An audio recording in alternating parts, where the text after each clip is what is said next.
So ayan, what's up mga kalalab? Sa hello and mabuhay. Good morning, good afternoon, and good evening. So ayan, medyo pinagpawisan ako kasi galing ako sa labas, nagdakad-lakad. By the way, mayroon akong parcel dito. I-open natin to. But while we're doing this unboxing ng aking parcel na order online, may comment dito. Sabi niya, Alorica is the best for no experience. Pay is not that high, but is a great training ground. Tapos, healthcare account. Ay, naku. So, start tayo sa magagandang bagay na experience ko. Or mga na-experience ko kay Alorica. So, pasensya na kasi may bumili. Pero ako yung mga magagandang experience ko kay Alorica, talagang mako-consider ko siya na best training ground siya. Alam niyo kung bakit? Kasi sa training ka lang, talagang ituturo na nila sa'yo kung ano yung dapat. Si Alorica kasi ang dami ko napuntahang BPO companies. Tanging si Alorica lang ang merong pa-language training ng isang linggo.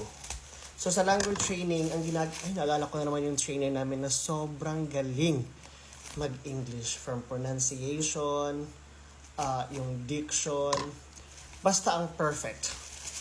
As in, English 101. Parang English 101. Basta ang galing kasi hindi naman sa sa grammar Nazi ako, pero ang kasabayan ko during that time ay mga tenured na sa BPO. May mga naka 2 years, may mga naka 3 years. Pero kahit sila, kinokorek pa din talaga sila nung trainer namin na yun. Nakalimutan ko yung pangalan. Basta matangkad siya na hanggang dito yung buhok. Tapos sa pestikada, mag-ayos. Grabe ganun. Kahit yung mga tenured na sa BPO, kaya kinokorek nila kung ano yung tamang pronunciation. Kasi dalawa sila pero yung isa talaga yung pinaka tumatak sa akin kasi sobrang galing.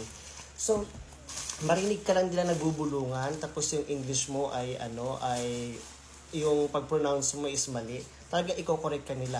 At mayroon pa silang rules na kung magaling na kayo mag-English, sige, mag-Tagalog kayo sa training room. Pero kung hindi pa, you're not allowed to speak Filipino or vernacular. So, ito yung na-order ko online. Ayan. Lavalier K9 wireless microphone. Talagang ambisyoso, di ba? Feeling content creator. Pero kasi ang ingay kasi ng electric fan. Ayan, kaya ako to na-order. Pero going back, ayun na nga, ang perfect talaga na pag newbie ka ay mag-start ka kay Alorica. Lalo na kung hindi ko lang alam sa ibang site ni Alorica pero ang napuntahan ko is Alpha Land, Southgate Mall sa may Makati at MJ Plaza. Ayan. So, ito yung na-order ko. This is for iPhone or iOS. So, meron siyang dalawang mic. Actually, hindi ko pa alam kung paano ito gagamitin.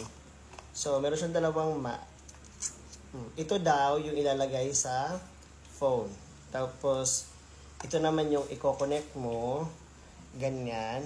Tapos, ito naman kung kuwari may interview yung gagawin. Ganyan. Meron pa dito. Ano ba to?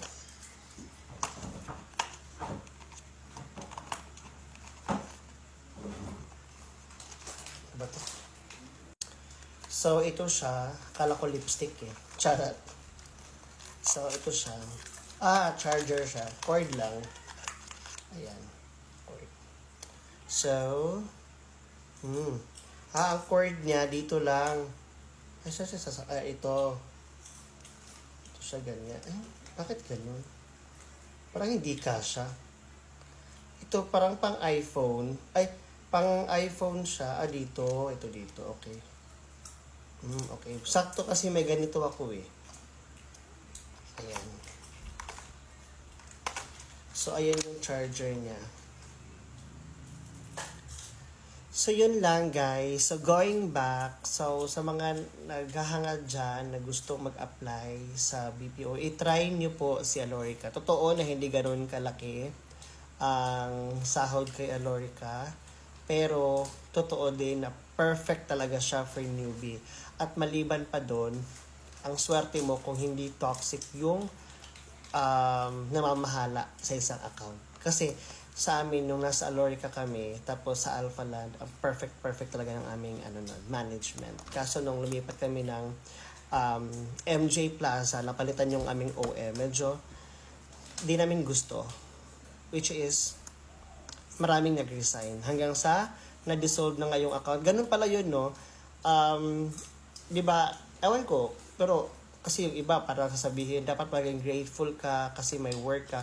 Pero may iba kasing tao na pag hindi ka na masaya, at hindi ka na masaya sa pamamahala, and if you think na you don't deserve the treatment at all, tapos hindi ka nakakompensate ng maayos, yung mga incentives ay parang, paano mo makukuha yung incentives kung every week nagbabago yung, alam mo yun, nagbabago yung metrics. Imbis tataasan, bababaan. Pag feeling mo na makukuha mo na bilang, ay, may sudden changes na nangyari. Parang ganun yung nangyari sa amin hanggang sa na-dissolve yung account. Actually, bago na-dissolve yung account, paisa-isa nag-resign yung mga manager. Iniwan yung mga ahente. Pero in fairness naman, kasi yung sa mga talagang nag-survive, kasi may mga nag-survive din eh. Pero wala na, wala na sila ngayon. In fairness naman sa mga nag-survive, nagpalipat ng mga ibang account. Kasi na-dissolve nga yung And hindi ko lang alam dun sa iba. So, yan lang. Nanira pa ng kumpanya.